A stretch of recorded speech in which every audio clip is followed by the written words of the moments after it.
কালিহাতীতে Durgapur union বিএনপির বর্ধিত সভা অনুষ্ঠিত। গৌরাঙ্গ বিশ্বাস, বিশেষ প্রতিনিধি পাঠানো তথ্যচিত্র। টাঙ্গাইলের কালিহাতী উপজেলার দুর্গাপুর ইউনিয়ন বিএনপির উদ্যোগে উৎসবমুখর পরিবেশে অনুষ্ঠিত হয়েছে বর্ধিত সভা।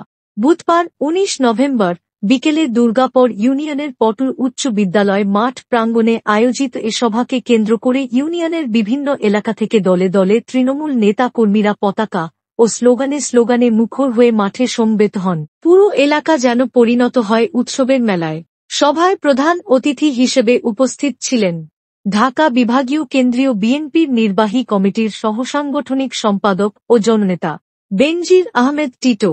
তিনি তার আবেগঘন বক্তব্যে বলেন, বিএনপি শুধু একটি রাজনৈতিক দল নয়, এটি বাংলাদেশের মানুষের আশা ভরসার নাম। এই দলই মানুষের ভোটাধিকার, বাকস্বাধীনতা ও গণতন্ত্রের জন্য নিরলসভাবে লড়ছে।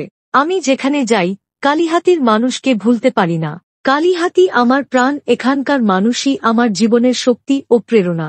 তিনি আরও বলেন, যত বাধাই আসুক না কেন, জনগণের অধিকার ফিরিয়ে আনার আন্দোলন থেকে বিএনপি এক চুলো পিছু হটবে না। তৃণমূল কর্মীরাই আমাদের আসল শক্তি, আপনারাই বিএনপির প্রাণশক্তি ও ভবিষ্যৎ।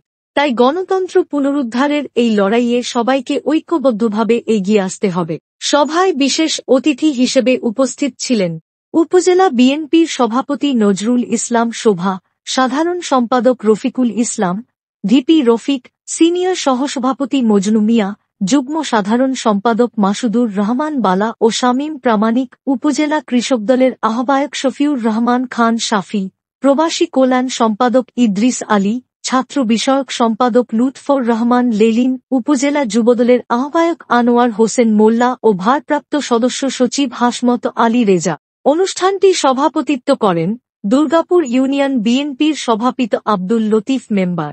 এছাড়াও উপস্থিত ছিলেন কালিহাতী পৌর বিএনপির সাধারণ সম্পাদক সৈয়দ ওয়াদুদ তৌহিদ, এলেঙ্গা পৌর বিএনপির সাধারণ সম্পাদক হারুন অর রশিদ মিনু, পাইকড়া ইউনিয়ন বিএনপির সাধারণ সম্পাদক জসিম উদ্দিন, উপজেলা বিএনপির নেতা আব্দুস ছাত্তার পলু, সাংগঠনিক সম্পাদক আতোয়ার রহমান তালুকদার লিটন সহ বিভিন্ন ইউনিয়ন ও ওয়ার্ড পর্যায়ের বিএনপি নেতা কর্মীরা। সঞ্চালনা করেন দুর্গাপুর ইউনিয়ন বিএনপির সাধারণ সম্পাদক সামাদ আজাদ। বক্তারা বলেন, দেশ আজ গভীর রাজনৈতিক সংকটে। গণতন্ত্র ও মানুষের অধিকার ফিরিয়ে আনতে তৃণমূল থেকেই ঐক্যবদ্ধ আন্দোলন গড়ে তোলার বিকল্প নেই। সভা শেষে নেতা কর্মীদের মধ্যে নতুন উদ্দীপনা ও উচ্ছ্বাস ছড়িয়ে পড়ে। স্থানীয় রাজনৈতিক মহলে এই বর্ধিত সভাকে আসন্ন আন্দোলনের প্রস্তুতি ও তৃণমূল সংগঠনকে আরও শক্তিশালী করার এক গুরুত্বপূর্ণ মাইলফলক হিসেবে দেখা হচ্ছে।